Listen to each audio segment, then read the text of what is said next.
listen and understand that Terminator is out there. It can't be bargained with. It can't be reasoned with. It doesn't feel pity or remorse or fear, and it absolutely will not stop, ever, until you are dead. Hello and welcome to the Big Dumb Movie Podcast, the podcast of a new generation. I'm your host, Corey, and I'm here with my co-hosts, Alan.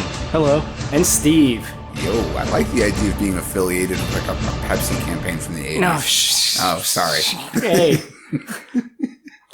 All right, now right off the top, we have to say, spoiler warning for Terminator Dark Fate. Yeah. If you haven't seen Terminator Dark Fate, well, good for you. I mean, you made the right decision. You did. Don't buy a ticket. No, I mean, I shouldn't sell it at the top like it's the worst movie I've ever seen. No, it's not the worst movie I've ever seen. It's not even the worst movie of this year to me. But, I mean, it's the new Terminator 3, right? That's the thing? That's the thing. I want to, when we get to the end where we're really capping our review, I want to retouch on the fact that that's how you opened. Not in a bad way. I just want to make note of it. Okay. All right. But yeah, this takes the place of all other sequels. This came to be really because Genesis didn't do well.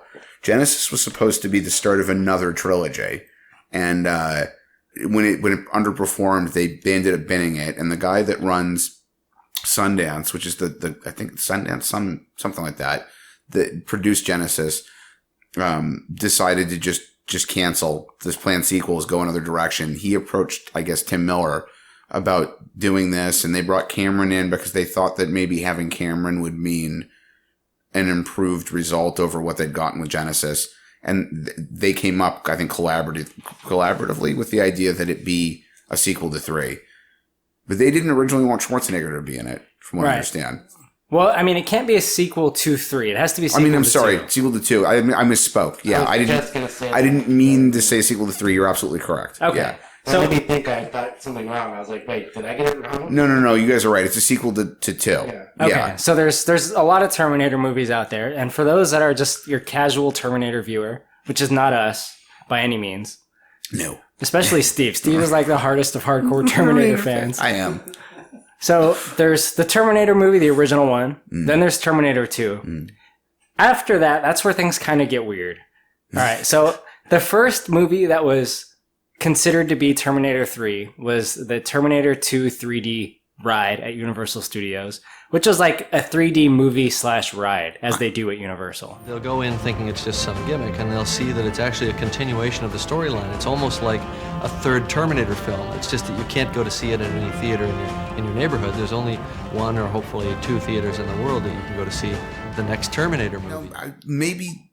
I don't know. I can't remember if that's whether or not that's like how they marketed it. It is, yeah. I went back. I looked it up. It was described as this is the new Terminator 3 by James Cameron. It's interesting. Well, not the new, but I think he said this is like a continuation. Yeah, it's continuation. That's because I always thought of it as being sort of Terminator 2.5, where like it was really kind of an arm of 2 rather than being another entity in it. But maybe, okay, I guess they thought otherwise, but it might have just been a way to get people to watch it, you right? know, like, or to come to Universal Studios to experience it. Yeah, because it featured Eddie Furlong as John and the T-800. It was kind of a side story to T2, so I don't know. As you know, they already messed up right here. Right here, we're already having major problems. They have the T1 million or whatever it is. I think it's the T1 million. It is. Yeah. It's like they didn't even go to like 10,000, right? 100,000, right? Fuck it, 1 million, bro. Well, and then they ended up next the T Infinity, right? The T Infinity +1. Sounds like some shit a kid made. Like, oh well, I'm the T1 million. Well, what was he in Genesis with the John that became the machine? Well, he was the T3000. That was, and there you go. 3,000. Yeah. What is the million then? The million's like God. The million is God. Right. They already messed it up. They went straight to 1 million. Yeah, I mean, the T1 million is like better than Thanos, like better than Galactus. It's just like Universe Emperor. And they already threw that in there for whatever unknown reason. It's dumb. Just a big spider. Yeah, it was just a big liquid spider. All right. So that's the first Terminator 3, right? Now, Steve, you might know a little bit about this, how this happened. I don't. Eventually, there was a real Terminator 3 that came out in the mid-2000s, not directed by James Cameron, not affiliated to James Cameron at all, as far as I know. Is that right? Yeah, the Carol Co. had long since gone bankrupt, and the rights to the franchise had been passed along, and they ended up with a different studio. And a group of people just decided it would be a good idea to try to restart the Terminator franchise, because at that point it had been more than a decade. Yeah, more than a decade since T2 had come out.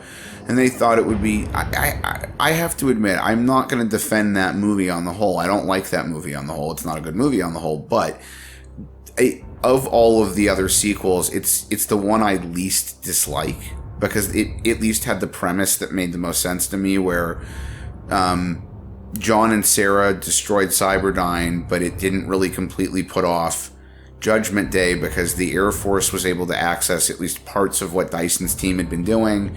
They took it and used it as the basis for something else that just developed into a variation of Cyberdyne and became kind of rolled from there. And what would it be like if this was still happening and John was now an adult but was too paranoid to go live within society, which he probably would be given the way he was raised. Unfortunately, the delivery on it was not up to par. Yeah, Nick Stahl was badly cast. Sarah wasn't in it at all. Claire Danes was badly cast, and I don't dislike either of them, but not good for those parts. The Terminatrix was fucking ridiculous. That's maybe among the worst villains they've ever used in a Terminator movie. And in this one, Sarah Connor is dead. Yeah, and this one, Sarah's supposed to have died. And that was the big selling point. Arnold is coming back. Yeah.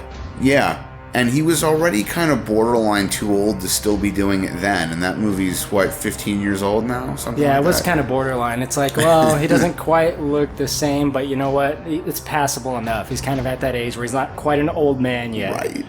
He hasn't run for governor yet. A couple more years. Oh shit, think about that.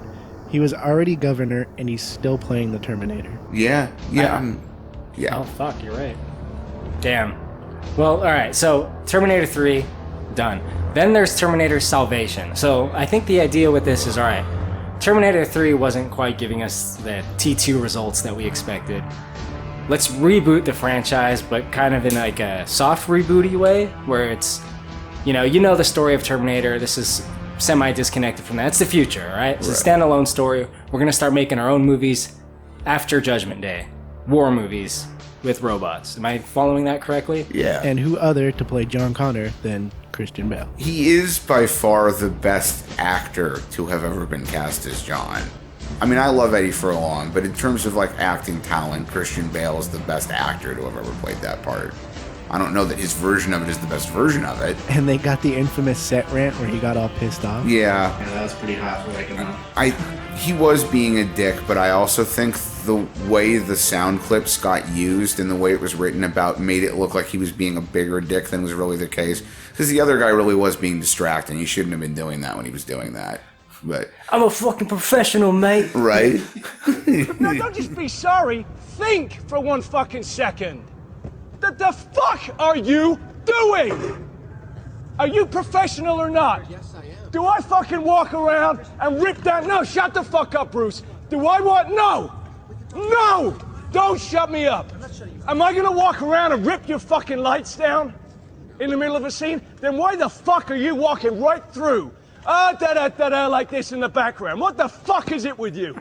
Bale was being an asshole. I mean, no doubt. He didn't need to go that far off. You know what? He did the right thing. He came out and he's like, look, I got hot-headed, I freaked out, and I overreacted, and I shouldn't have, and I apologize, and I feel really bad for it. I mean, what else can you do? Right. Everyone's gotten super pissed at someone unnecessarily. Yeah. Right? I get it. I've heard Bale's got a little bit of that personality, but he doesn't seem like a bad guy. And you're right, he apologized. It's not like he beat the guy up, so. Unfortunately, the movie was not very good. No. Even he and Michael Ironside couldn't save that one. Yeah, I mean, Michael Ironside, can he ever really save a movie, you know? No, I think he just kind of ends up in things that are cool. Yeah.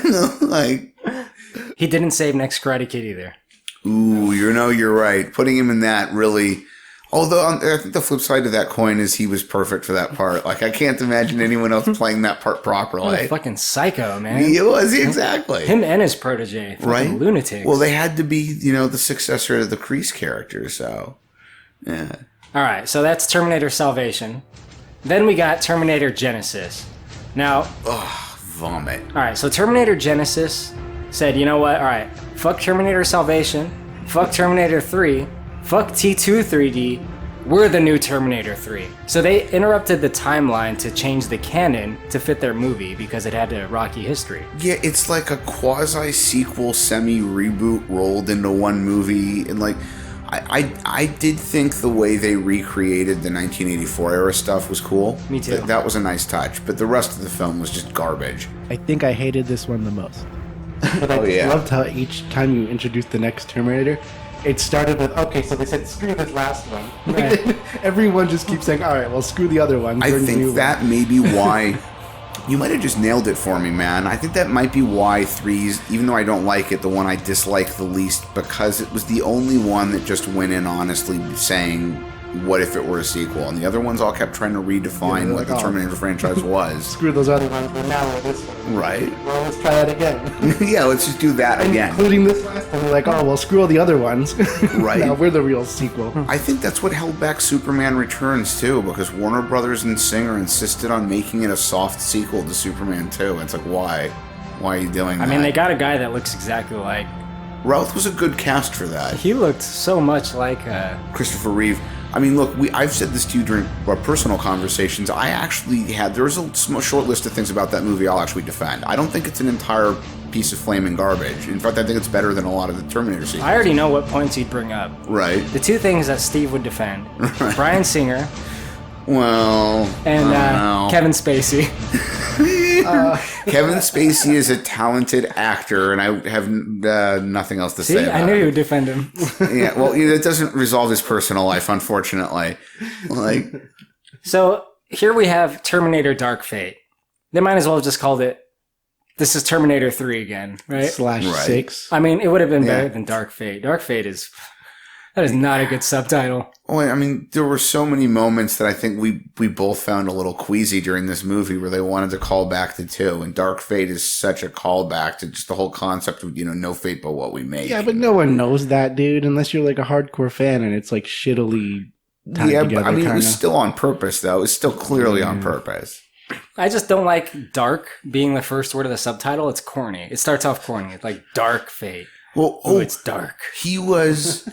Tim Miller was like a unit supervisor or something on... was it the second Thor, Dark World? Was that what that was called? Yeah, it was Yeah. called that. Also corny subtitle. Yeah, exactly. So he's done 2 movies where it's dark something. Oh, man. Dark. Steve, did you know that the Rotten Tomato critic score for Terminator Dark Fate is higher than Joker? I don't understand how that's possible. Like, I haven't read over the reviews, but I have difficulty making the maths make sense on that. So Terminator Dark Fate is 71%. Joker, 69%. Nice. What? Nice. Yeah. This has got to, I think this is one of those areas where the quote unquote controversial nature of Joker is what killed it there, because there's probably a lot of really sensitive critics that are very upset about.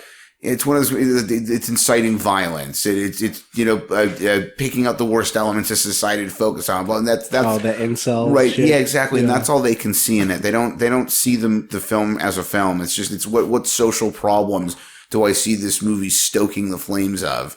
Or as I've heard it called, the incel Jesus argument. Right. But really, it's just like a movie. Yeah, I mean, it's. I mean, come on. Certainly is. So right, yeah. I mean, definitely, you can at least say that about it. It's a movie, but it's a really good movie. God damn, yeah. Alan, what was the budget like on Terminator Dark Fate? I imagine pretty high. It's pretty high. Wikipedia says 185 to 196, and the box office was 135.1. Yeah. So I It can. lost about 50. So far. Minimum. It's still out Well, right and- at the time of this recording. It is. I want to add a footnote to this, though. I was reading I read at least three separate articles about the fact that the film is underperforming, and they all backed up that they can't peg what the exact number is without looking at the accounting, but the film really needs to make somewhere in the neighborhood of $450 million total. Yeah, the marketing for this movie has been crazy heavy. Exactly. So they're going to need to hit 450 just to start getting profit. Dude, this is just too insane with movies nowadays. Yeah. Like the budget and all this marketing and like hundreds of millions, or it's a failure. Mm-hmm. Like, what the fuck is that? This is a significant industry-wide problem. It's been ongoing for a long time. A lot of people have made mention of it. I remember Kiefer Sutherland saying something about this on, like, I think a Top Gear interview maybe 15 years ago, that the studios are increasingly investing themselves primarily in these big tentpole movies. You know, they make 2 or 3 of a year, and it's caused a lot of stability issues in the industry, and it prevents smaller movies from getting made. And it's a high risk situation. Fox almost went completely bankrupt during the 60s making a movie called Cleopatra. It's crazy. Yeah, so this is not made money. No, not yet anyway. You guys think this is going to put a hold off on the Terminator movies for a while? I honestly hope so. I think what's going to happen, the same shit that's been happening. It's going to put a hold off for like a couple years until everyone forgets about it, and then they're going to try to do another one. If I have to stomach them doing another reboot, I hope they wait at least a decade before they do it. Yeah, they're going to wait like 5 years. Because when was 4? 09? When was Genesis? 2015, I think. 4 years? Yeah, which, I mean, just for me is not enough time. I want distance from the last time they touched it before they start over again. So you guys ready to see Terminator 7 in 2024? I mean, if they wait long enough, they'll just end up rebooting it or remaking it. Yeah. And it'll just be the same first movie, but remade. Right. And I think that I agree with you. I think ultimately, I guess, is that's what I'd prefer they try to do. Because at this point, continuing to try to do like quasi-soft reboots and sequels and semi-sequels, this is not working. I don't know if I want that, but I just think they'll go that route. I don't really want it. I'd prefer they just never make another Terminator movie ever again. Where does Arnold fit in this? Is he going to be back again? The 7th one? Is he going to be just... Oh, he's not going to be in any. I mean, he said he won't be back. No, this is his last one like ever? I'm sure. I'm willing to bet it is, yeah. It is? Unless they use like a CGI version of him. Oh my god, which they probably will. He's Terminator He'll forever. wait till he's dead, though, you know? Like James Dean. Fuck, man. Elijah Wood came out and said he doesn't like it either. This movie or the CGI The rendering CGI of James dead people? Dean. Okay. The CGI James. I don't know what Elijah Wood's opinion about Terminator is. Someone hit him up on Twitter. Right? Yo, Elijah, what do you think about the new Terminator? Elijah Wood seems cool. I'd like to have him on the podcast. I would love to have Elijah Wood on a podcast. Elijah, if you're listening, hit us up. BigDumbMovie@gmail.com. We'll pencil you in. Right? Okay, so back to the movie. So Let's talk about it. Yeah, let's talk about Dark Fate because... Do we have to? Yeah. All right. There's a thing that happens at the very beginning. You guys probably don't remember. I do. Very, very, very first scene is something from Terminator 2. So to me, I'm like, oh, okay, they're going to show us this clip from Terminator 2. Oh, what's going on out there? If you don't know, the clip from Terminator 2 is Sarah in the hospital talking to Dr. Silverman. And she's kind of describing her dreams and like when the nukes land. You know, that really famous scene. You think you're safe and alive? You're already dead. Everybody. Him, you're dead already. This whole place, everything you see is gone. You're the one living in a fucking dream, Silverman. Because I knew it happened. It happened. You're the one living in a fucking dream, Silverman. You know, that whole and they're fucking- showing it through like this security camera. Yes. Yeah, What- so they show it like the footage from when she's in the hospital. Like they show it as like the footage. What I thought it was going to be is an extended version of that. I thought they were going to show what happens after they pause the tape in Terminator 2 and she keeps going. Like I thought it was going to be the full version of that, but it wasn't. I thought that would have been cool Yeah. to see like what else she says in that whole scene or, you know, Right. but whatever. Doesn't happen. Steve, you had some things to say about what happens right after that, right? Because then it shows post Judgment Day and this This shows is the probably the T-800s. most controversial part of the whole movie. Really? I hated think it. The everyone was T-800s coming out of the water? Yeah, Oh no, not that one. No, Oh, okay. Keep going. I just it was in this moment I knew everything I was concerned would be wrong with this movie was going to be wrong with this movie. Just from the T-800s coming out of the water. Well, that, and then what happens immediately afterward. Like, it was like right away. They couldn't have possibly. I mean, look, admittedly, I didn't go in with a good attitude, but they couldn't have soured me more right off the bat with this. I'm like, fuck you guys. Why? Okay. Why did you do this? I know. All right. So all right. Let's set up the stage a little bit. Yeah. So it shows Sarah Connor and John Connor in 1998. Yeah. So this is just a little bit after the events of T2, right? It's supposed to be 3 years after T2 took place and about a year after Judgment Day would have happened. Okay. And they're in Guatemala. Yeah, which is like why. But okay. Well, it's just like a South. They're South off the American grid, country. I guess. It's just like a South American country. It's like the generic, like they're off the grid. They're going to Guatemala. Yeah, but they think they stopped it at that point. So why? Because they're wanted for like Cyberdyne. Probably you're right. They're like fucking fugitives as fuck. Yeah. Dude. How many people are dead? Okay, I wasn't thinking about it. You're right. They blew up Cyberdyne and shit. So yeah, they're not going to be hanging around LA. Let's talk positive for a minute. How is the de-aging? On Sarah, it looked great. On the Eddie Furlong effect wasn't terrible, but little awkward. I'm not sure they're quite there yet. I actually liked it. I thought it was pretty seamless for me. I didn't from my hate own it. perception. Yeah. I liked it. Alan, de-aging effects? I didn't have a problem with that. I thought it looked fine. Well, Eddie, in fairness, they didn't really use Eddie. They used someone who was a very similar body double and then used like cutouts from frames from T2 to match the face. Right. Here's an So- important question. Right before it came out, he said he had a very small part, and even said admittedly, he's like, it's like a really minor part. Does that count as Eddie Furlong, Technically, yes. even though it's not Yeah, him? it's his likeness. He got paid, I'm pretty sure. In fact, Crispin Glover sort of semi-established how this would work, suing them over Back to the Future BTTF, too? Yeah. Oh, okay. Yeah. So he did have a part in it, Yeah, technically he did have a part. If they use anything that appears to be him, then he gets paid. even though it wasn't really him, Yeah. like him now. Yeah, it's his likeness. Yeah. Okay. Yeah. Yeah. Absolutely. So, Alan, why don't you tell us about what happens in this scene when we see young John Connor again, and it's kind of like, oh my god, it's young John Connor. It's like really kind of exciting. It's like It is. Like it really lifted my spirits. Alan, That's what almost happens exciting. next? Well, right before that, I actually did like the part when he's talking to that woman in Spanish, because it's like, it was just a funny little. Yeah, and it's quirk. continuity. He speaks Yeah. Spanish. We know that from T2. Yeah, so he's like talking to the woman, and then immediately after, which I actually like this part because this is what I thought Terminator should have been always, is you see a Terminator just kind of walk in the bar where they're hanging out, and just immediately pulls out a shotgun and just kills John. He just shoots him, like cold blood. Yep. Not Moment happy. of silence for my fucking boy John here. I mean, Right? That franchise, character-wise, is broken up into thirds. It's about Sarah, John, and some incarnation of the T-800. And, like, immediately it's just like, fuck you and fuck this character. It's not about him anymore. Like, thanks, I guys. did not like that at all. No, very unhappy. The first problem I have with that is that it hurt my heart. Yes, exactly. It's the best way to put it. It made me sad. Exactly, but not sad in like the kind of way I like. I like depressing movies where dark shit happens. Right. I like your like Nocturnal Animal style movie, but this was more like a fuck you. Yeah.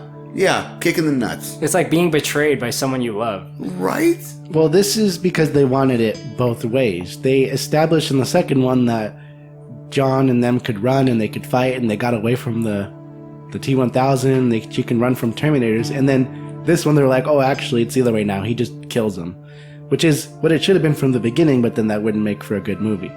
But that's what I always thought the Terminator should be. It's a cold-blooded killer. It just walks in, kills John. Like, it doesn't chase him. He can't get away. It's a Terminator.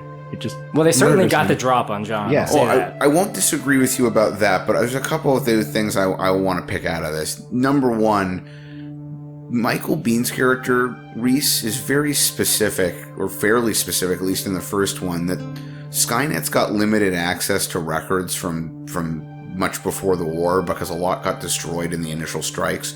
So it doesn't really know everything. That's why in the first film, the T-800 ends up killing like 6 different women named Sarah Connor, because they're not exactly sure which one's the right one. Right.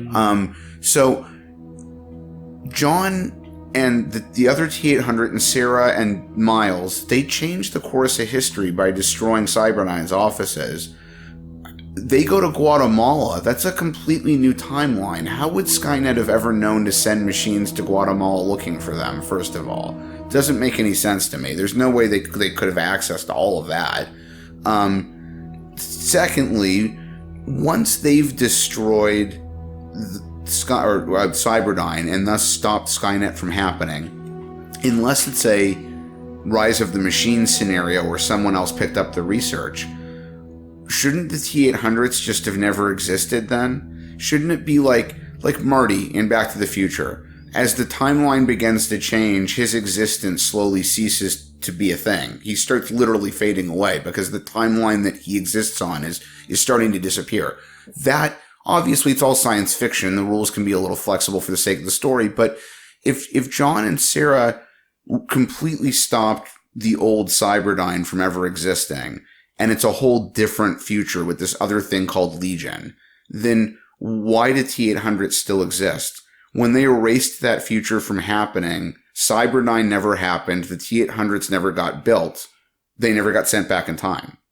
So the Terminator rules do create paradoxes like that. That's true. The main one is John Connor's whole existence. Right. So Kyle Reese would have never went back in time. John Connor would just disappear. The grandfather paradox. Exactly. Yeah. So, yeah, you never know with these time travel movies. It's not real, obviously. So they kind of establish their own rules and follow their own in-universe rules. And in Terminator, I guess you don't disappear. Yeah, I mean, it's just like really strange. Yeah, I guess you must be right. It's the only way to handle it. But like, that bothered me. Okay, so John is out. And... Oof. Just like the first 5 minutes. Yeah. Then it takes us into modern day, which is, I actually read that it takes place in 2020. Right. The time of this recording is 2019, but same difference, basically. And we get to meet our other players. And we see a time portal open up. Now, we all know what the time portal looks like. There's electricity going on everywhere. A bubble forms. Someone plops out of it. Now, it occurred to me in this movie that the time portals happen in the air. Like, they happen above ground. Yeah. And then the people drop. And then I was thinking back to the other movies. That actually does happen for Kyle Reese as well. Right. If you remember. So I guess that's supposed to be the continuity there. Because Kyle Reese just kind of fucking lands on the cement super hard. Yeah. His skin's burning. Well, it does seem to be consistent in that that's happened in other films, but it also seems to be a variable effect. Because you think about Arnie's introduction in T2, where the bubble sort of forms in the ground that it ends up cutting out part of the ground on the truck that he's next to, and there's that red glow from where the cement got cut away by the time portal opening. So it seems like sometimes it gets opened in midair and they get dropped, and other times they sort of just end up on the ground.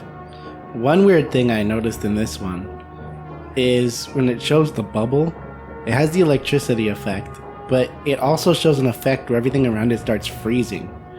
But if you go back to the second and the first one, and the second one, there's one part where it melts the fence.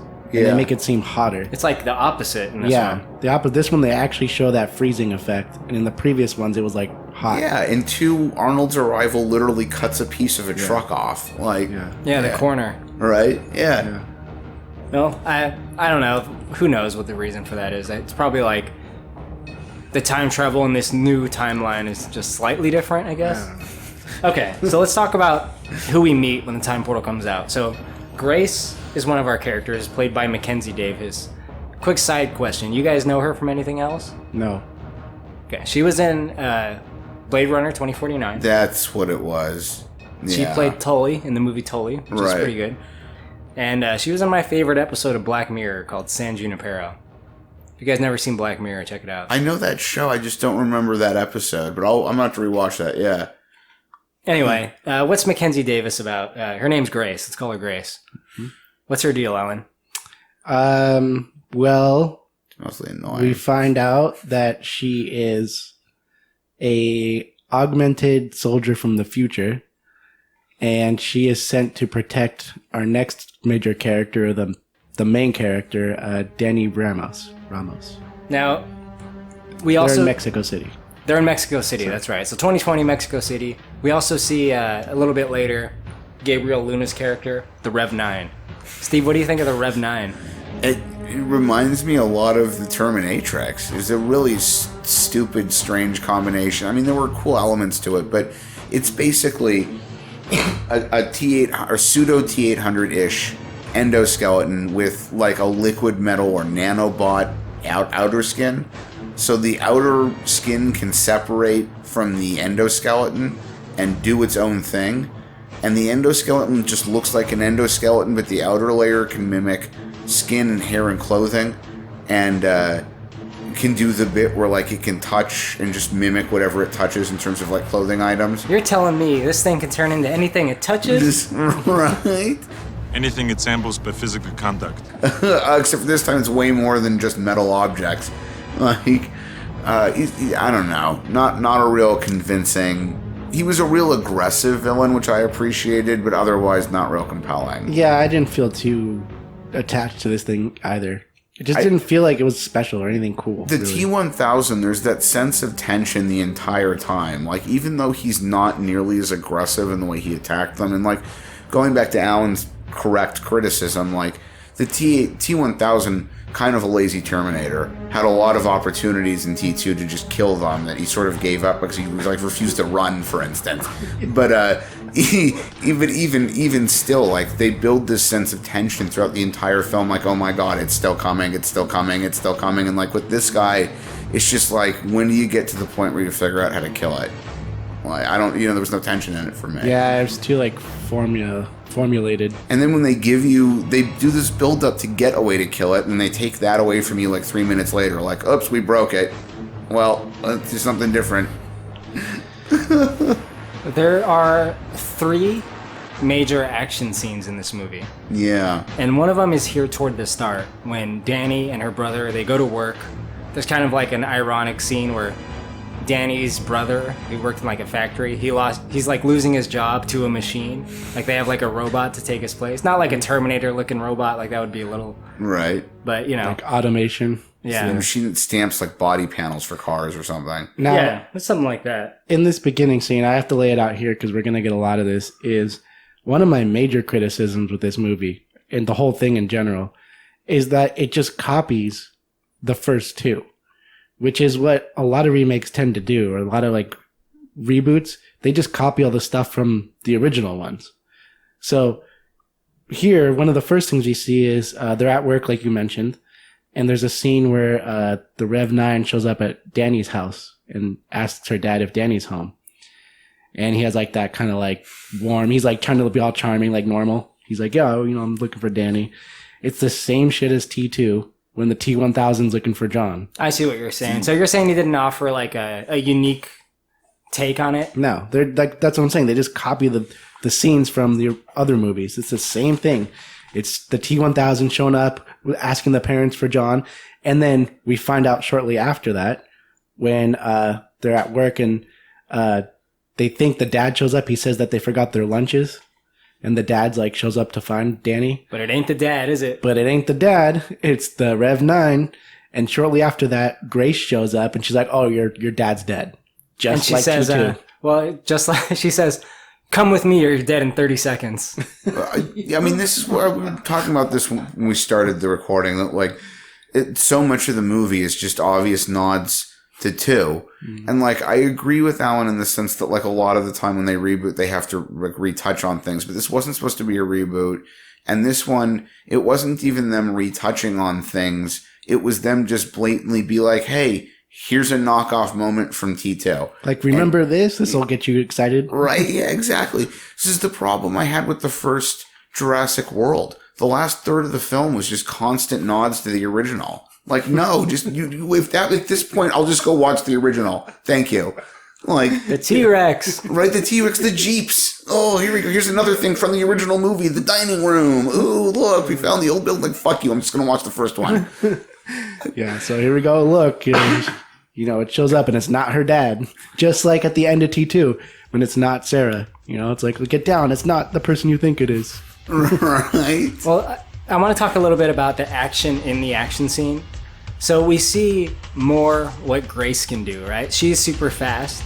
Things like move in slow-mo for her, it seems like. Right. So she can kind of move quickly because she can, I don't know, detect reality at a slower rate or something. I don't really know the mechanics, but one of the things that bothered me, though, is the slow-mo to speed up in the action scenes.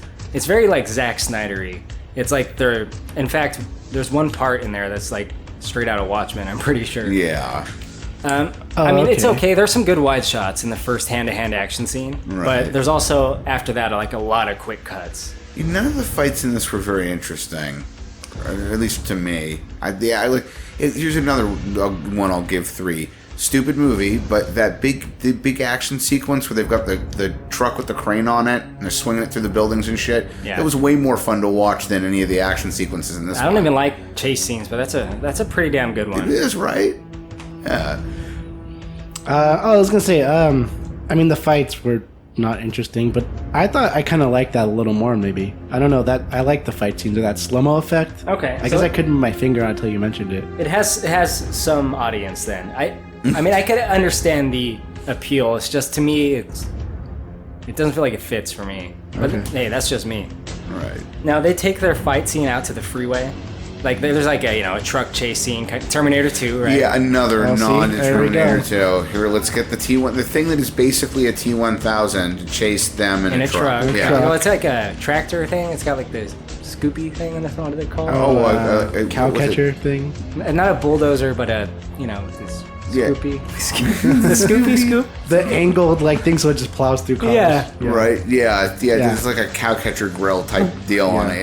Yeah. Don't comment. Whatever. It's fine. We don't care. Same shit as T2, just like you said. Here's the scene where it's chasing them down, and they're going as fast as they can, but it's catching up to them. And the brother's with him, but he gets taken out. I mean, he's gonna die. You know he's gonna die. Yeah. Well, I mean, those characters were completely unnecessary.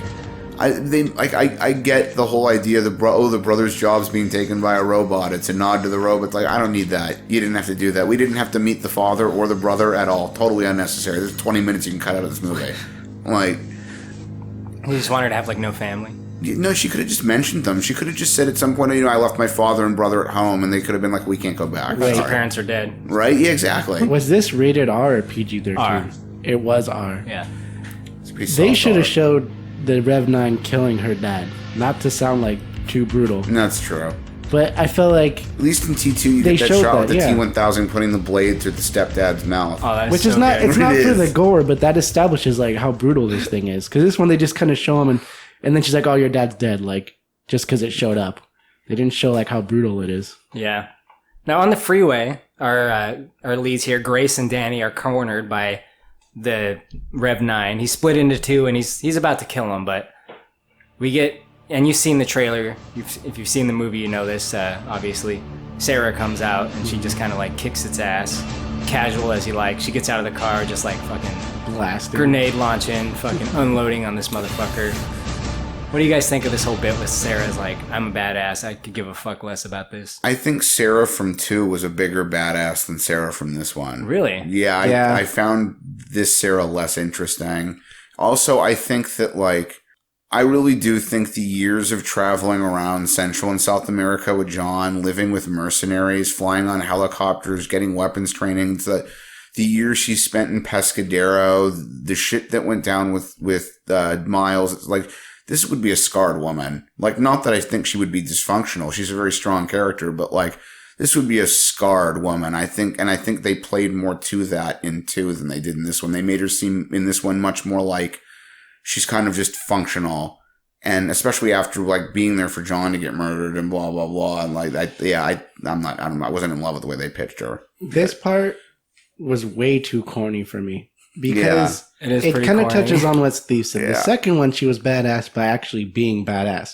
She didn't, and then this one, her introduction is her just showing up, skidding in the car. She has the shotgun, the rocket launcher. It's just too contrived. It's she empties it out, just drops it, fuck this gun, right. on to my next gun. Yeah, it's so formulated. Where is she getting all these guns from? Look how badass she is. How does she's managed to travel around blowing up Terminators in public places, and law enforcement has yet to catch her? They tried way too hard to make her the ultimate badass. I mean, and that's highlighted when she knocks one off the freeway, and then she throws a grenade on it and steps away, and she's like, I'll be back.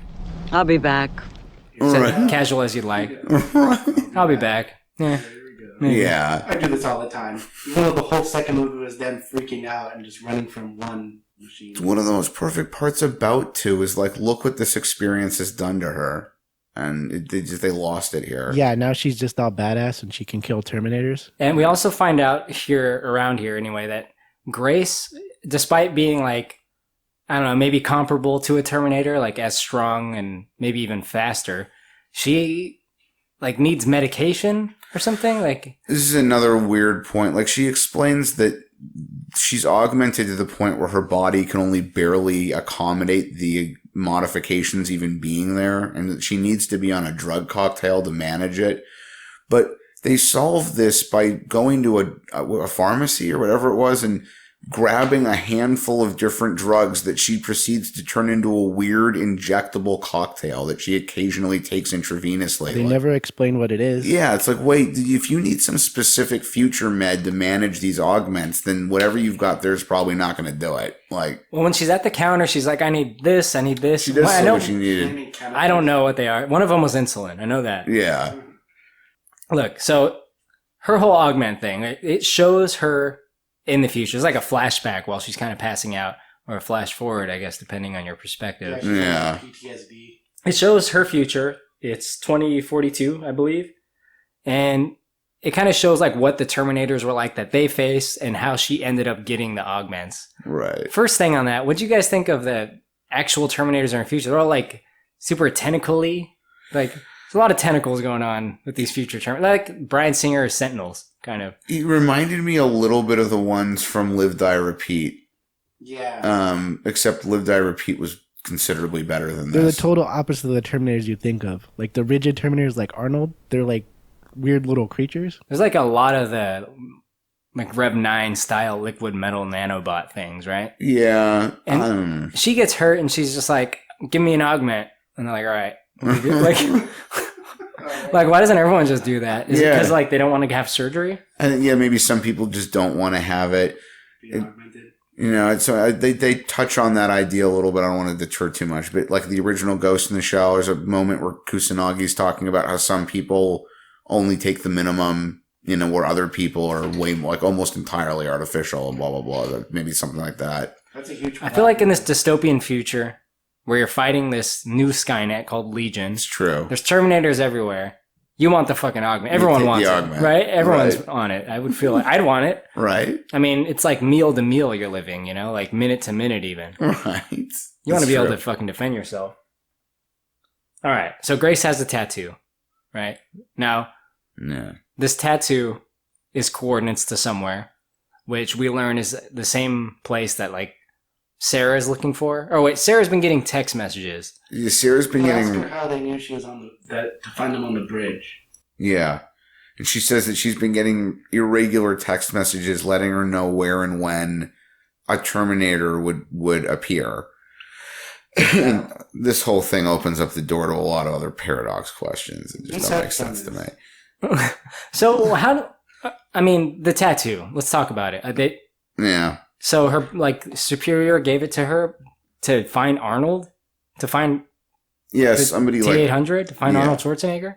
I don't think they knew it was him, but they said like, "Oh, this is what you need to do because he's from the future." Oh, yeah. But it's another paradox question because, like, then they had to have found it in order for someone in the future to know where it was to find. But then, like, I don't know. Forget it. I don't understand timelines, man. I want to go back a quick step. Sorry.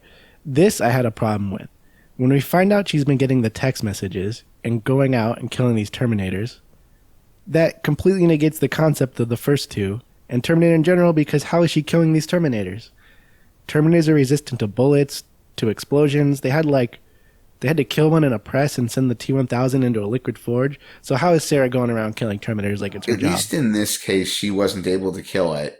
But you're right. I think maybe, and I'm guessing that, like, the other ones have all been T-800s, and maybe the T-800s can be taken down if there's, like, enough weaponry thrown at them. But yeah, using rocket launchers and shit. They did that though. They can resist all that. I don't know. There's got to be a way to destroy them. They find ways to destroy them in the future, right? I don't know. With their bare fucking hands. That's how. Right? She gets in there, she rips its head off. For John. Oh, but I mean, it's like all these movies running from one, and now she's hunting them. Yeah. Well, they find they have to go to Texas. They have to Of figure course. out who is this person in Texas that Grace is supposed to go find for help and is actively helping Sarah, sending her texts as to where these Terminators are landing. So we get a part in the middle where they have to like cross the border and all that. The main thing that bothered me about the border crossing is they're like, "Whoa, how do we cross the border?" And Danny says, "Oh, I know someone that can help us." Of course. And then it's her uncle. Like she's related to someone that's a coyote. I don't like the fact that they didn't use the easiest opportunity to insert Enrique right here. Exactly. Where's Enrique? Where the fuck is Enrique? Come on. They have references in this movie, but they're all like the wrong references, it seems like to me. It's like they say, "I'll be back," "I won't be back," and shit like that.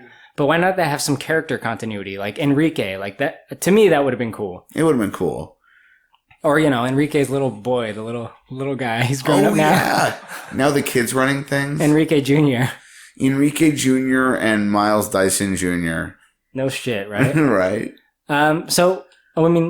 Steve, why don't you tell us about them, what happens when they try to cross the border? Fucking what does happen when they try to cross the border? Well, they get caught. They get caught because the Rev 9 infiltrates a military base using his crazy powers. He can basically infiltrate any network. Oh, yeah. What happens is he breaks into a data center and he just like grabs some Cat 5 cables and he like seeps into them. He can get all the data so he can see them through like a drone. Yeah, that's right. So they all get busted at the border crossing, and there's like a little bit of tension here. It's not quite. He scans like a bunch of CCTV security cameras. Yeah. Which is ridiculous to me. I mean, I know he's supposed to be a supercomputer, but really, like, there's got to be hundreds of those cameras looking at tens of thousands of people, and like you managed to pick them out like the whatever. Well, yeah, I found he it. can do that because he's like a supercomputer. He can just process like everything. I thought that was probably the most believable of the whole movie. Like he's like from the future, dude. He can just process all that shit like instantly, and you can find out where they are.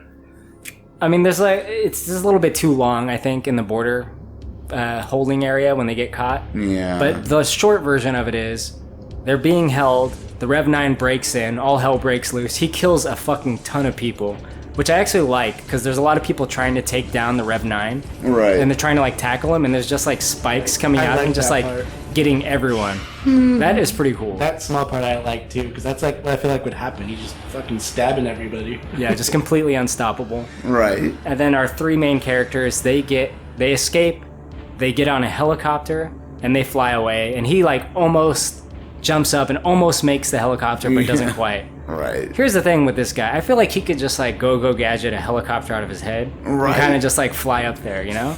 Like, I mean, it seems like with his abilities, like as advanced as he is and the amount of shit you see him do with his like nanobot shit, he could just kind of like fly up, right? He could just form a little propeller. Well, here's the thing. He just can't shoot them. He doesn't have a gun. He just infiltrated the guards. He can't just grab one. Or like form a spear off his body or something. Was this movie better than Matthew Broderick's Inspector Gadget? Yes. Definitively. You guys ready for references? All right. 2 references right here. So in the chopper, Grace says to Danny, she's like, "You can't put yourself in danger for anyone." And this is where I heard Steve groan. Right. So we all saw this together. And I heard Steve go, "Ugh." Because, I mean, for those that don't know, it's the Terminator 2 scene where Sarah says that to John. "You can't put yourself in danger, even for me." Damn it, you have to be smarter than that. You almost got yourself killed. What were you thinking? You cannot risk yourself even for me. Do you understand? You're too important. Do you understand? That's a pretty good reference, right? It was, I mean, good in quotations, yeah. The next reference is right after that. It shows the Rev 9 on the ground, and he goes to some other cops, and he goes, "Say, you guys know where I can get a chopper?" Oh, it was terrible. Terrible. And see, his whole character. Remember this thing we did right in 1991? Exactly. He's just a throwback. Everything he does, the way he talks, it's like he watched T2 and he's like, "I'm just gonna mimic exactly what Robert Pattinson." He even started his line with the word "say." You okay? Fine. Say, that's a nice bike. Right. Say. That's a nice bike. Like, Yeah. right? See, What was the same point shit. of even having James Cameron back? I mean, did he... What involvement do you suspect he had in this movie? Well, okay, no, I don't want to insinuate that I know that his ideas were better, but I did hear that initially he and Tim Miller argued with each other quite a lot about direction and ideas, and that a lot of Cameron stuff got kind of thrown out the window, and then as time went on, he became less involved because that was the case. I don't know how much of that is completely true, but it seems to be the prevalent rumor. And, I think you're right to the point that probably not a tremendous amount at that rate, but it may not have been any better. I wish though that they just given the whole thing to him to just do what you would have done if you had made a third one without these others ever existing. What do you think of that, Alan? Yeah, I agree with Steve. I mean, that's pretty much it.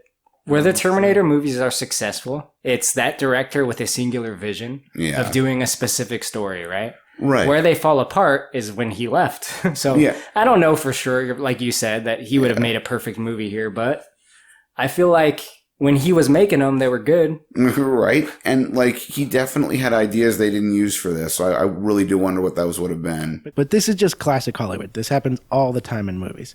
It's just money, the industry, and they just want to make a generic Hollywood movie to make money.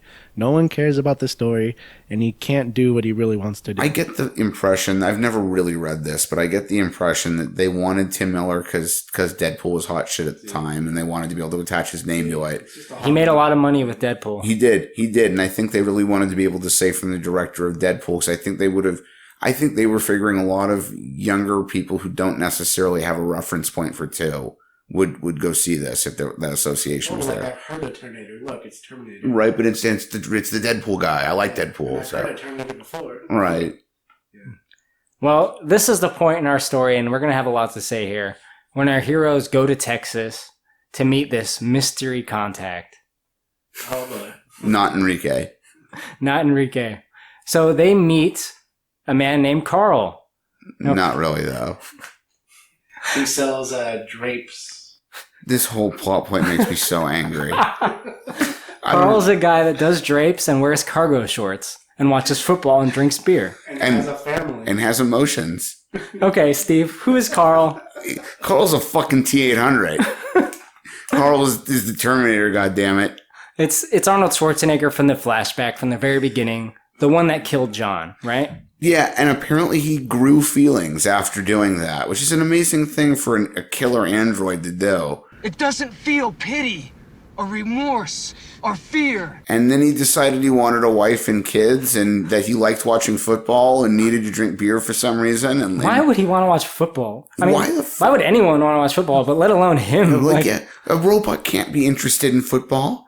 He has a job. He sells drapes. Yeah, he sells goddamn drapes.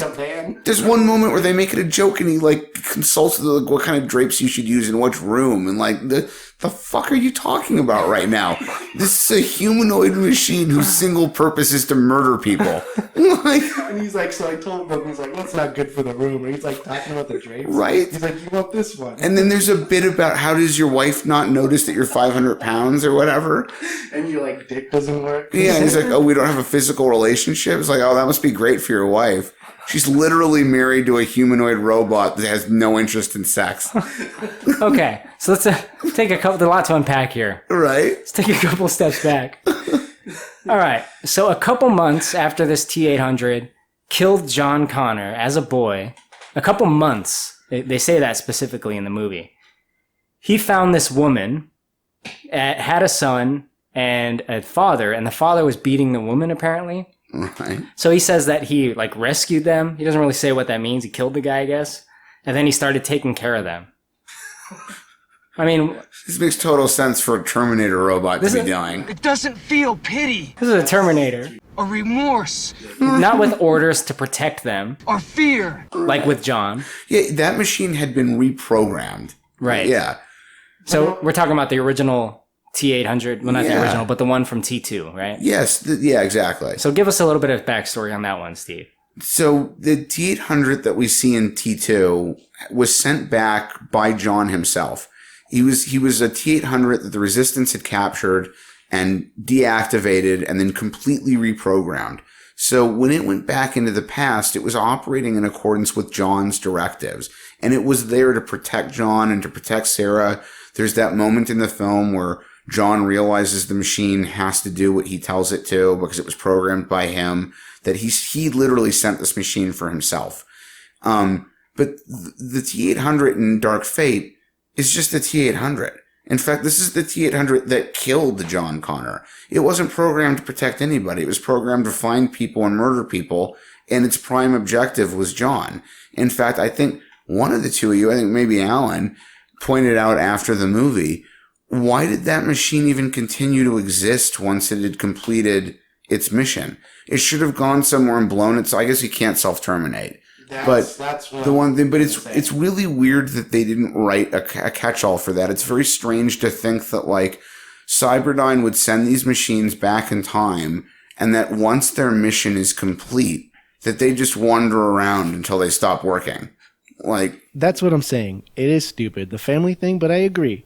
That's kind of the problem, and like what would happen, because the second one, they just say they can't self-terminate, and their power core lasts like 100 years or so, yeah. So what does he do? Just wander around? I always assume they just like, I mean, not always, but I kind of formulated in my mind that should have just like walked into the ocean and just like stood there for 200 years until it was dead. Bury yourself, do something. Fine, you can't self-terminate, but you can be just programmed. sit there. Yeah, you can be programmed to go find somewhere you won't be seen.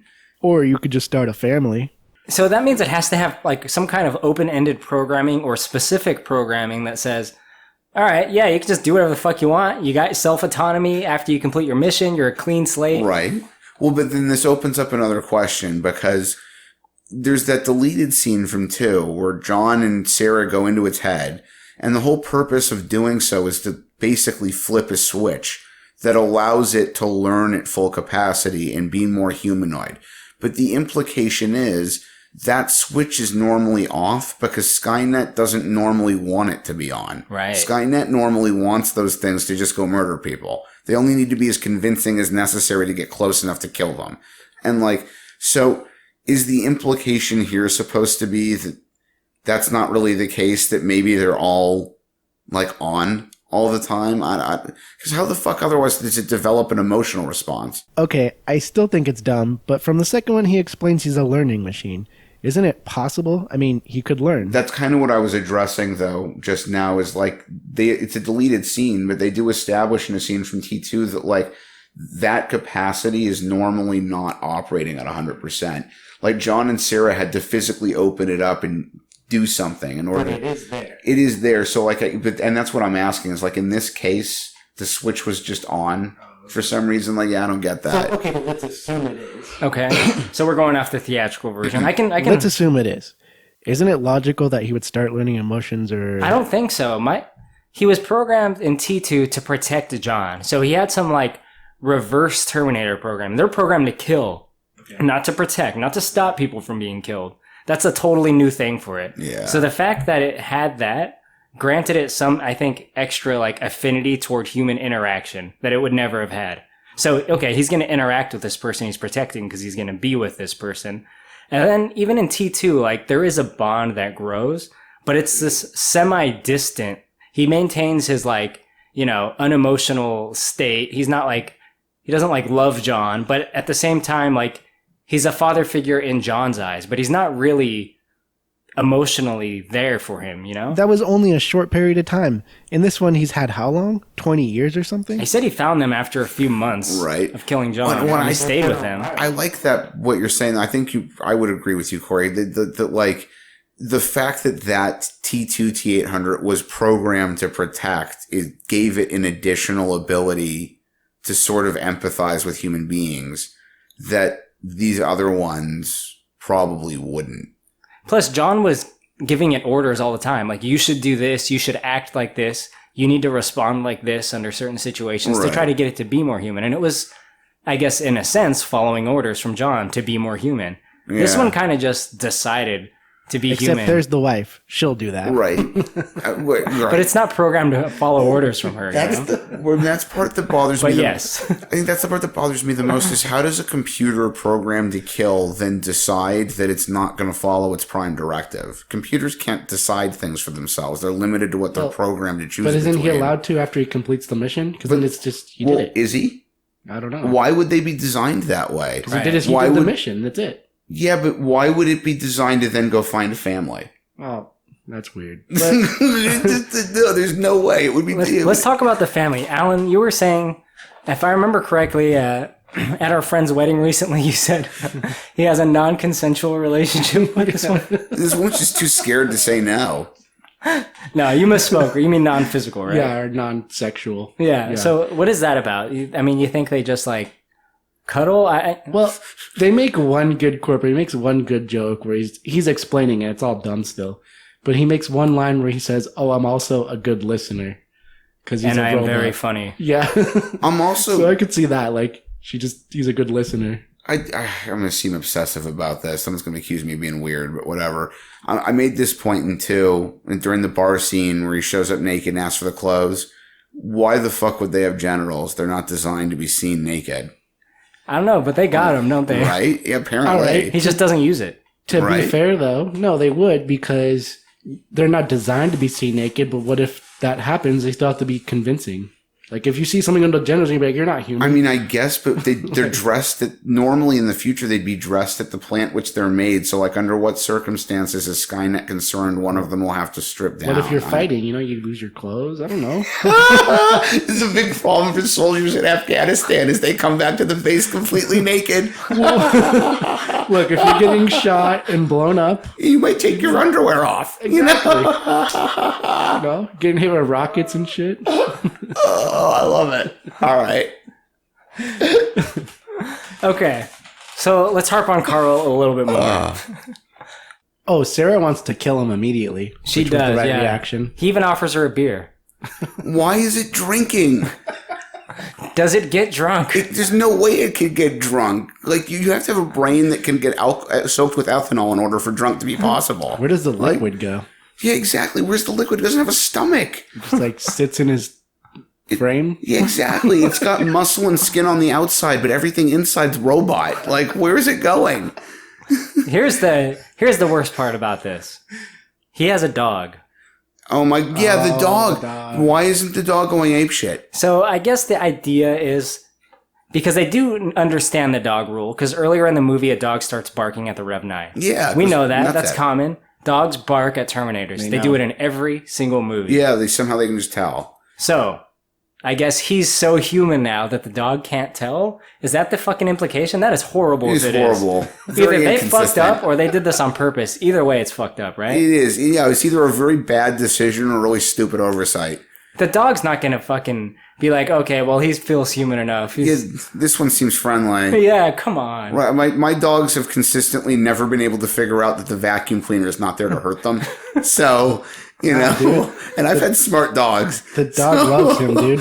The dog can bark all day and he wouldn't care because he's a machine. Right, but he's like petting the dog and the dog's cool. It should hate him. It shouldn't want to be anywhere near him. Like, I really hated here how he has the whole family. This whole thing's going on. And he basically just like sends them off. And his reasoning is, I told them this day would come or something. And he just sends off his family he's been living with? in? Basically he told them he did something horrible in the past and that someday they might have to leave to avoid being killed as punishment for what he did. Like, oh, okay. And yet this woman has hung around with you. This man who has non-functional genitals, who has no interest in sex. Like, it's weird. And now suddenly 3 women are there and he's going to take off. Right? No interest in sex, huh? Right. What's wrong with me? He's like, these 3 chicks showed up, so I gotta go. Yeah, you gotta get the fuck out while I use the house for a while. And they do. They just leave in the fucking station wagon or whatever. Now, you guys ready for references? Yes. Okay, he tells his family what? I don't remember. He tells his family, I won't be back. I won't be back. What an asshole. Ready for more references? Yes. He takes him out to his tool shed where he has like a T2 style arsenal. Yeah, and they drag the panel over, I think. Yeah, they just opened the shed. Yeah, wasn't there a weird scene where they made it look like that shot from T2? I don't know, maybe I'm putting it in there and it wasn't there. Whatever. You wish. You're right. But yeah, there's another little reference there. Now, there's a thing that is said earlier that the reason Grace is protecting Danny is because she has to save the future by protecting her. And Sarah jumps in and she's like, she's going to have a son. that's going to be the leader of the human resistance, right? And then there's kind of like no response, and Grace just says like, "Shut up, Sarah," or something like that. Did you guys buy for a minute that that's what they were selling? Like, were you on board with the fact that it was her? It's her, right? I mean, you know it from. We knew it, but I got where they were going. Like, we knew it, but they didn't. I think it was supposed to be a reveal to the audience, and kind of like the last few movies. Where But the it way wasn't. It was revealed to no one. We knew it was her. when the way they did it was Well, super, they show it later. Right. When they do show it, it's super letdowny. They don't make her seem all that important at all. They really just make her seem like someone who sort of collects orphan kids. Yeah, let's talk about that scene for a minute, because that's a flash forward scene. Yeah. It's after Judgment Day, and they do call it Judgment Day still. Yeah, for some weird ass reason. After Judgment Day, there's Terminators hunting all the remaining survivors, and Grace is a little girl. She's about to get killed by some scavengers. And then Danny shows up and says, like, nah, let's not kill each other. Let's fight the Terminators instead. And that's the fucking spark of hope that humanity all rises up. Yeah, somehow that makes her this super important person that the machines are sending stuff back in time to kill. Yeah. It's like she taught them how to like be a community and how to be soldiers. Like she just said like, stop fighting. Like Yeah, she seems rather inconsequential, really. John in the first and the second one was like this big general, important person. He's like legit the leader. John was like, this is the person who's going to guide what's left of humanity to a point where they can take the world back. Made it like seem like that, right? And in Terminator 2, they talk about how John had been being trained by Sarah and her miscellaneous boyfriends throughout his childhood on like flying around in helicopters and learning how to blow shit up, as he puts it. Right. So like he actually had some preparation for this. That's why he became the leader. He was preparing to become the leader. Right. As where Danny just, She's just like, oh, here's this chick that was already an adult when this happened. It was very, very weak. They didn't establish that character basically at all. No, I mean, you get that glimpse of John, the Michael Edwards John at the beginning of 2, and it's like, we've talked about that. He's watching, he's walking down the tunnel, all the soldiers salute him, he's going out to the battlefield with binoculars to survey what's happening, and, this is a guy that's really leading an army, and like, I'm, hopefully no one will accuse me, but I'm perfectly happy for the equivalent to that character in this film to be a woman. It could have been the same character, just make her that, or something that has that level of importance, because the way she got pitched in this one, it's like, I don't believe you really matter at all. Yeah. Right. Exactly. Yeah. And speaking of the future war, it looks remarkably like Terminator Salvation, doesn't it? It does. It's gross. Yeah, I don't like it. Maybe they had McGee secretly consulting. Oh my god. Generic, unimagined future. It's just the gray, dark background. All the buildings are destroyed. There's nothing special about it. The future war stuff in the first two, the second one especially, man. Those big scenes of the T-800s and the planes and the tanks and the guys in the jeeps running from when the laser guns going off. Those fucking HKs, bro. HKs, right? That shit's epic. So much more satisfying. The war scenes in this one were like, I don't care that much. Yeah, and the way the terrain looks is like vastly different in T2 compared to this one. I mean, this one looks like Salvation. It's like kind of like dilapidated gray buildings and stuff. That one, it's like, I got the idea that all the battlefields were just covered in bones, and I don't know. Yeah. It's just like a different look. They shot them all at night on Terminator 2 and Terminator 1 for the future stuff, which I think helps a lot. Yeah. The fact that it's just like, oh, the only thought you have of it is it being dark. Right. Yeah, I mean, I could deal with it being a kind of gray, like crumbling post-war city landscape, but yeah, I agree. The whole thing just didn't play. All right. Well, let's talk about where this takes us next, because our heroes now include Arnold Schwarzenegger as Carl, the T-800 who killed John. They say, okay, we need to kill the Rev-9. How are we going to do it?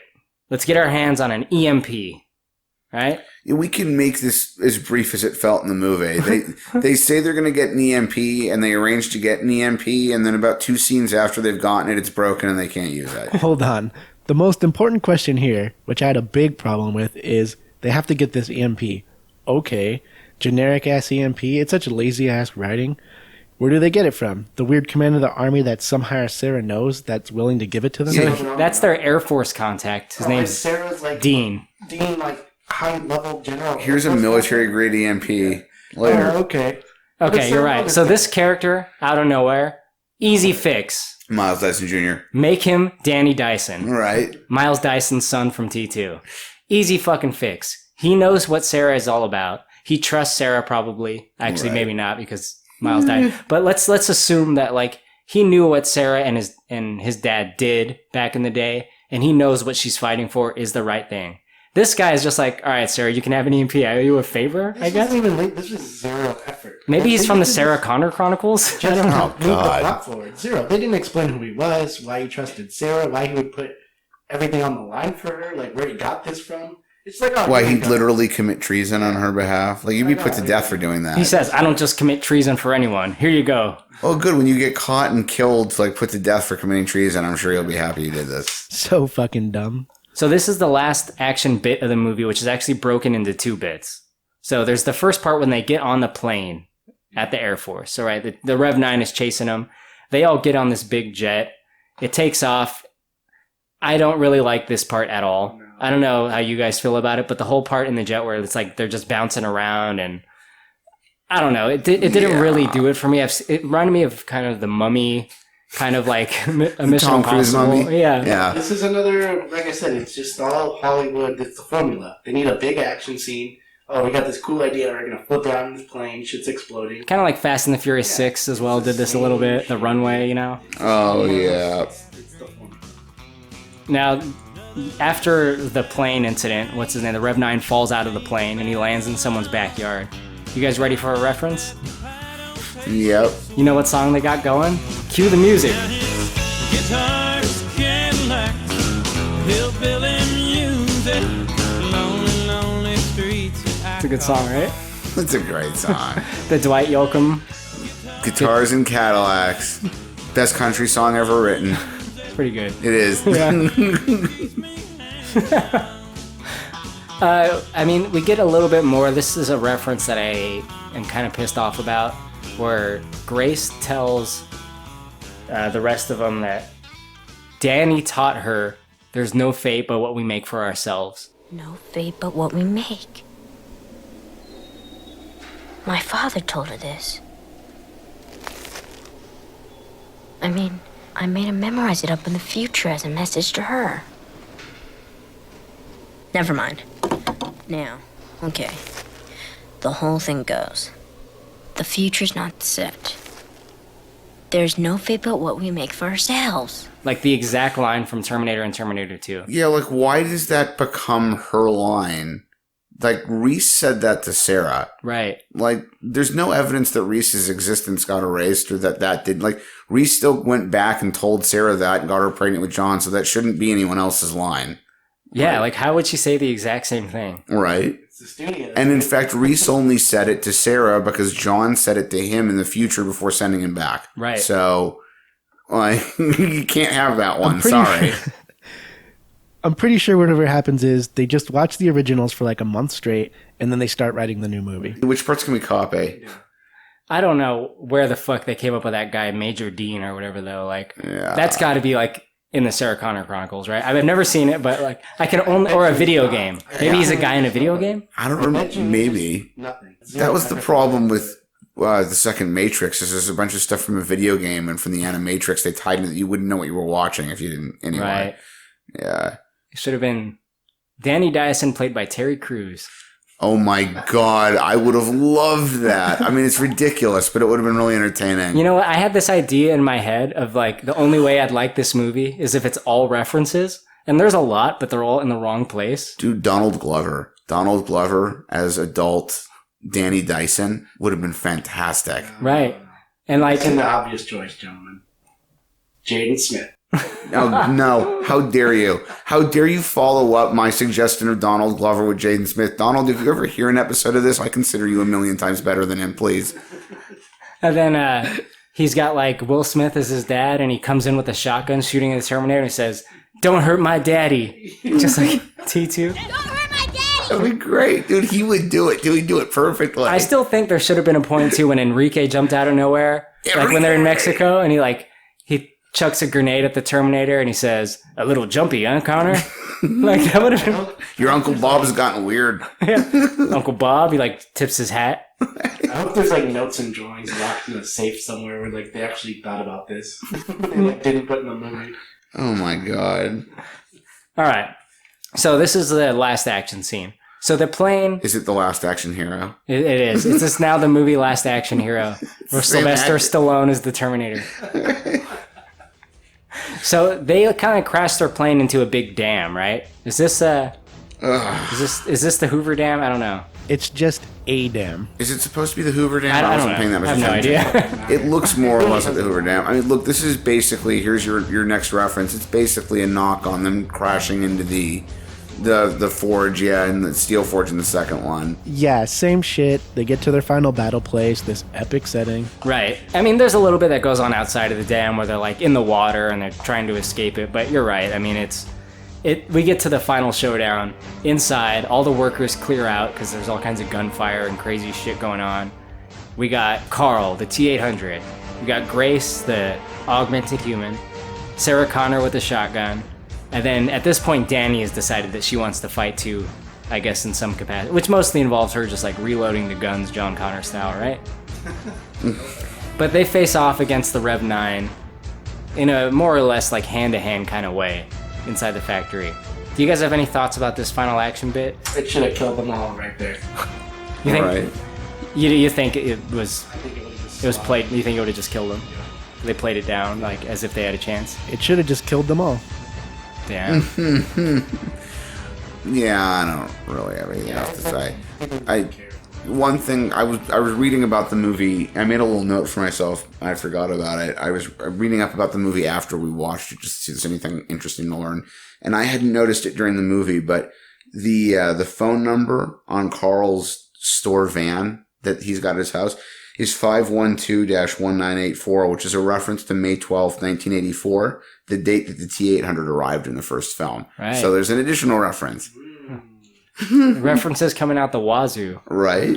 How about this reference to Terminator 3? This fucking reference that I goddamn hate. I hate it. So the augmented Terminator says, okay, we don't have the EMP, but we got one last weapon. My power core. Oh. Yep. Which I like. You guys have always argued I shouldn't consider that to be part of canon because it was a 3 thing, but then I don't know. That's stupid shit. The fucking my power core is a bomb. Yeah, why shit. wouldn't you have just blown yourself up every Just time? fucking- Just hug it and then blow yourself up. Right, exactly. All he needed to do was get within 2 miles of John and just blow himself up. What the hell? Why doesn't it come? Why doesn't it just make itself a bomb and come and get me? It doesn't work that way. Can't form complex machines. Guns and explosives have chemicals, moving parts. It doesn't work that way. Except you are literally a bomb.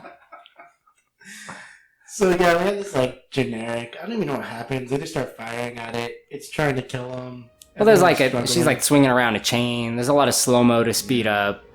It's fine. I'd say this is the best shot action scene of the whole movie. But it's not super compelling because what surrounds it isn't super compelling. Yeah, I feel like nothing's at stake here. I mean, I know The fate of humanity, but fuck that. I don't really feel for it. It's like, okay, just whatever. It's just something like I feel like I'm just sitting through it, like, oh, okay, but you don't know what's gonna happen. Yeah, It's and not engaging. Grace obviously has to die if they're going to take the power core out. So Danny cuts her open, takes the power core out, sticks it in the Rev 9's head, and then Carl, the T-800, like tackles him into this pit. And that's where you have like Sarah Connor and Danny at the top of the pit, kind of looking down at them as they both die together. Another T2, and they're kind of looking down. It's like the same shot, yeah. With the music, it's the same thing. The angled shot of looking down, and they play that slow. And instead of giving the thumbs up, the T-800 has his final words. For John. Because he learned and he felt bad. Because he felt bad. Because he can feel bad for killing people now. At least they didn't have him give a thumbs up while he was doing it. I thought, honestly, I really thought they were going to do that. I was 100% sure they were going to do that when I was watching it. I cannot believe this. So he got his own adoptive son, and then he tells Sarah earlier in the movie, like, I came to understand what I took from you. It doesn't feel pity, or remorse, or fear. Like, a Terminator does not come to understand that it killed someone and it was wrong. Right? Exactly. That's exactly it. Like, that kind of emotional evolution is not going to happen in that machine. I don't know fucking way. I did that, but I'll agree with you guys. That's stupid. Right? I mean, that's almost the end. It pretty much wraps up where like, Sarah and Danny, they go see Grace as a small kid in their school or whatever. Don't they get into an old Jeep, like Sarah's old Jeep? Yeah. And then they kind of take off and Sarah says, "You better be ready." And they like ride off into the credits. They're going to try to make another one. They are not going to be successful. No. Why did they go see Grace when Danny's the one that needs to be protected? I thought she told them, you can't put your life on the line. Like, why do they care about Grace? I don't know. She's just a soldier. Danny's the important one. I don't know, just to go say like, what up? What up? What up? Fucking. It ends and it's dumb. The whole thing. Wow. Yeah. We're all very happy about this movie, I can tell. Dude, why? No, I'll make that comment when we're talking about the reviews. Okay, you mean ratings, yes. Yeah. Okay, so speaking of ratings, we're not going to do that right now. So guys, who is the Jesus character of Terminator Dark Fate? What do you think? Who's it going to be? Pretty obvious, but what do you think? It's obviously Sarah Connor because she came back from the dead. She was revived. Okay, I see where you're going with that. Steve? It was Arnold. It was the T-800. Carl. Because he was reborn. Cargo Shorts Carl. All right. Actually, it was John Connor. John Connor is the fucking Jesus character of Terminator. Always has been. His initials are JC. It's true. He's the savior of humanity. It's John Connor, goddammit. They fucking killed him, those pieces of shit. He baptizes Terminators in molten steel pits. Look how they massacred my boy. Oh my god, I ripped my fucking heart out like that. I cannot believe they completely undermined Terminator 2 in that way. Right. I just at the end of that scene, there was a moment there where I was like, that's almost enough to make me just not want to watch the rest of the movie. Seriously. Like, how would you guys have wanted that to be done then? I would have rather they just found a way for John not to need to be a part of this story. Like, he didn't even need to be there at all, rather than like having him killed like that. Or I heard rumors when they were still writing the script, I don't know if this is really true, but that the story was going to revolve around Sarah with another woman's help trying to get to Mexico City to meet up with John. So you're cool with them not having him in it? You just didn't want him to die? Yeah, having them kill childhood John like that at the beginning really bothered me, yeah. I don't know, man. It's really hard to please me at this point in the franchise. They've kind of they've done too much. I don't know that I would have been satisfied. I'm gonna flatter 3 again unnecessarily. Still a bad movie, but at least they tried to do something interesting with John. Like, he's an adult now. What's he up to? It's like that Simpsons scene where the kid's crying. He's like, he's already dead. Right? Stop. He's already dead.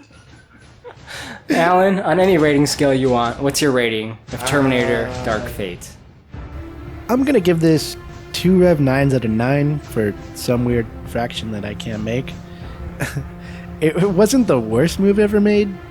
I thought the slow-mo effects and the action scenes were kind of cool. If you're a fan of Terminator, and we're super into it, but even if you've just seen some of them, it's just not a good movie. It doesn't follow the rules. They killed John right in the beginning. The whole thing with Carl is stupid and how he can learn, apparently. Danny is not important. They say she is, but they show her leading like 6 people. It doesn't make her feel important. Everything is just a throwback to T2 or T1, and they're just copying it. And the entire movie in general just feels like a major studio production. It doesn't feel like a true successor. It's like the studio just made another movie and they put the Terminator name on it. So it wasn't the worst thing I've ever seen, but it didn't do any service to the series. It just made it worse. Damn. Yeah. Well, I'm going to go next. I'm going to go the spoiler system rating style, and I'm going to give it a no.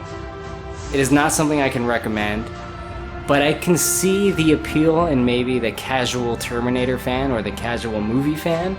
It's just like your run-of-the-mill, like, bullshit action sci-fi movie, which I don't really like. To me, it has to, like, go a little bit deeper than that.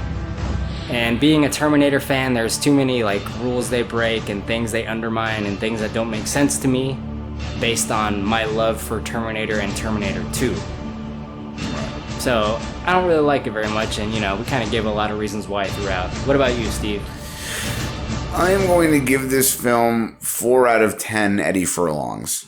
I'm going to do an honorary Eddie Furlong rating system. On its own, it's not substantially worse than a lot of other mediocre mainstream action films, but there's nothing at all special about it. It doesn't break any new ground story-wise. There's no character development to speak of.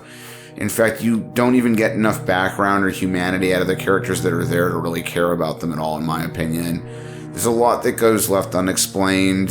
The woman they're supposed to be saving does not feel like she gets established as really being all that important. The augmented human character didn't feel like much to me. Sarah was not the version of Sarah I think she would have been or that I wanted to see. As a Terminator film, it's another total letdown. So, yeah, 4 out of 10 at best. All right. Yeah. I figured that's around what you would give it. Right? Yeah. I'm going to have to think on this for me. I don't know if I like this one better than the other sequels. It's hard for me to... So on that point, quickly, I forgot to bring it up, but I said at the beginning I wanted to touch on this again. You were saying that it could have been worse. And I agree with you about that. It could have been worse. We were walking out of the theater and then on the ride home and stuff, and I was thinking to myself, the most positive thing I could say about this film is that it could have been worse. And I think that if the nicest thing you can think of, right, to say about a movie is that it could have been even stupider than it was, that's not a very good review. That's a very good point. Right? I'll give you some credit in a weird way because they could have fucked it up more. They at least didn't make it totally awful. Fucking A. Well, we're not doing a hat because next time, we're going to do 2016 Ghostbusters, which I'm very excited about. I'm just excited to see Steve's reactions to all the jokes that take place in that movie. What is it actually called? You say Ghostbusters? It's just called Ghostbusters. Is that what the first one's called? Yes. So how do you distinguish? The year. You call this one... You could just say the bad one. Yeah, that's true. Okay. Now, real quick, we got a comment on our YouTube channel, which I thought was pretty interesting, and I want to read off on the air.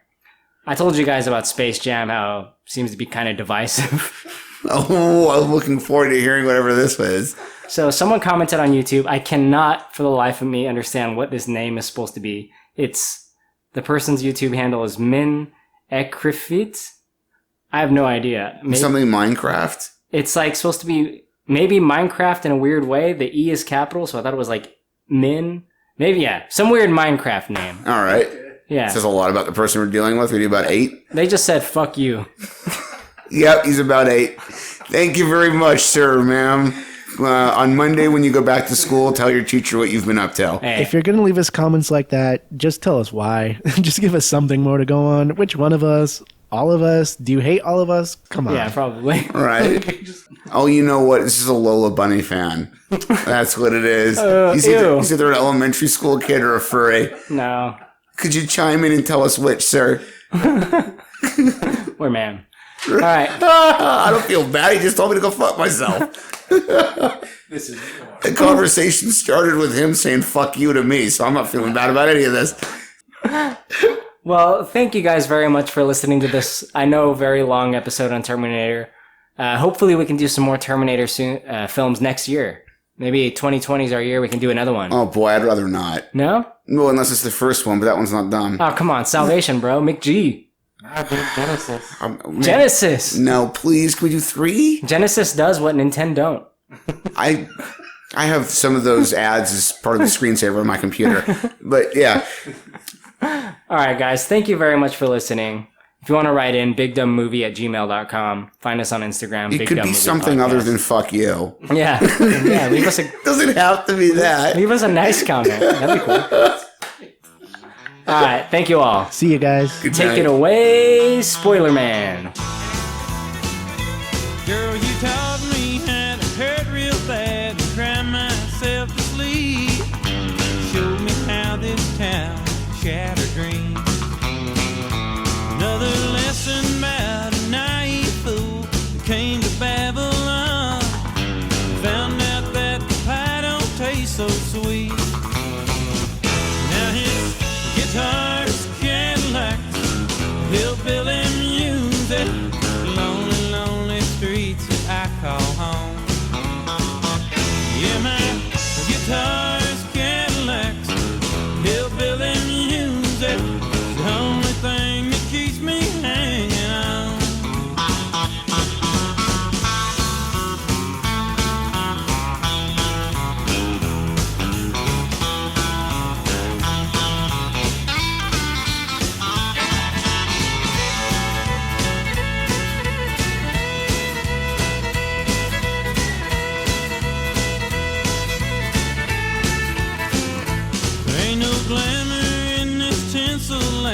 lost and wasted lives, pain scars of all that's left for me.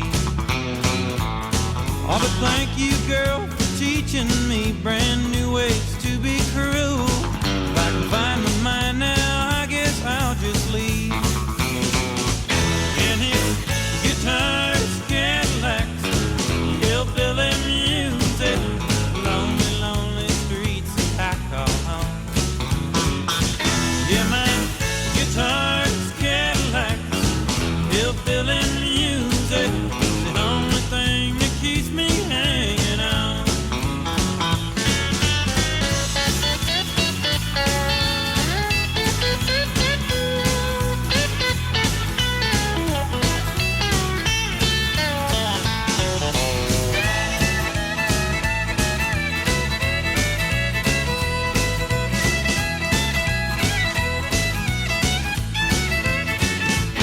All his guitars, Cadillacs, hillbilly music, lonely, lonely streets that I call home. Yeah, my guitars, Cadillacs, hillbilly music, the only thing that keeps me hanging.